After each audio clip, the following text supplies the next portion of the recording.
Tonight we report on the prosecutor's office decision not to charge a Quincy substitute teacher and what caused a man to drive his truck into a Moses Lake home.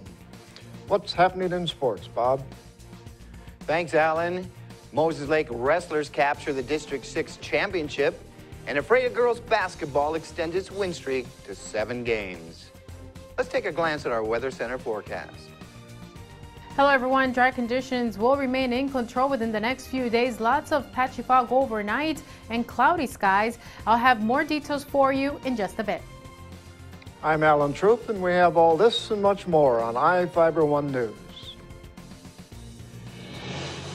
From the Ifiber One HD studio here in the heart of the Columbia Basin, this is Ifiber One News, your #1 source for local news, sports headlines, and our very own Weather Center forecast covering the entire Columbia Basin. This is Ifiber One News, and it starts now.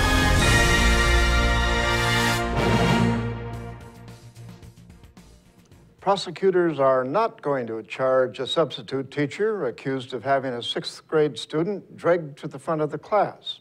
Chief Deputy Prosecutor Alan White said the substitute teacher's actions showed poor judgment, but they weren't criminal.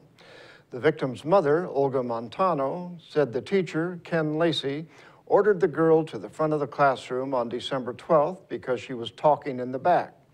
When the girl refused, he reportedly ordered 4 other students to bring her to the front of the class. Montano reported her daughter was dragged on the floor, run into desks, and hit and kicked by other students. White said the video taken of the incident shows a different scene. It shows the 4 children surrounding the girl, but she wasn't dragged. The teacher should have perhaps called the principal or another administrator for help, but the actions weren't criminal. A longtime Ephrata credit union recently held a grand opening and ribbon-cutting ceremony for their remodeled and expanded building. Reporter Jeff Chu has the details. To the grand reopening of Grandco. Staff, board, and members of Grandco had reason to celebrate Monday with a ribbon cutting, officially reopening the remodeled and expanded Federal Credit Union in Ephrata. Grandco General Manager Roger Johnson said the credit union's building at 217 Alder Street Southwest doubles its space, giving it plenty of room to grow. If anything does come up that we have to add, the Clear Story is capable of adding up to 4 offices. Added in front of the credit union is a co-op branch shared automated teller machine. The Boeing people, the teachers, credit union people come here, and now they can do all the transactions they can do inside at that ATM. A new boardroom with a mural by Ephrata artist Michael Bosnar depicting the town's agriculture and railroad history was also added. Grandco has 16 employees in Ephrata, an increase of 6 since Johnson joined the credit union 4 years ago.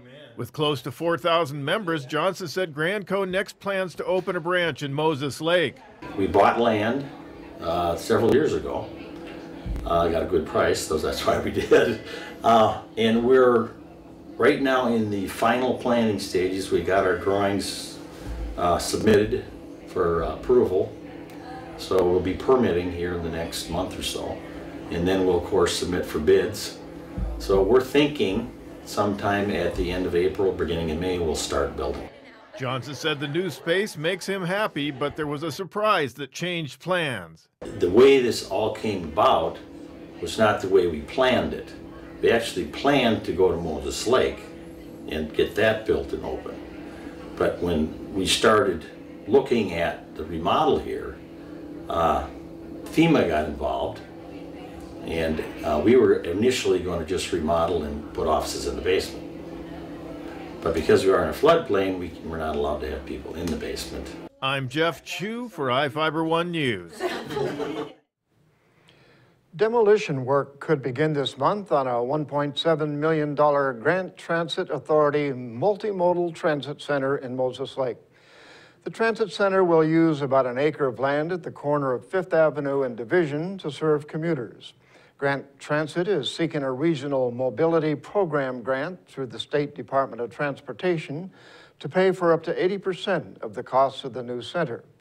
State lawmakers are expected to budget the grant this spring, which would prompt the center's construction.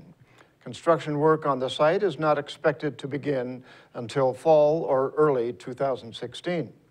Asbestos is being removed from the existing structures on the site. If test samples show no asbestos, then demolition can commence. Elementary school students on up to high schoolers competed in the annual Waypoint Foundation's chess tournament. Reporter Cameron Probert was there and has the story. 92 children gathered at Parkway School in Ephrata Saturday to compete in the Waypoint Foundation's annual chess tournament.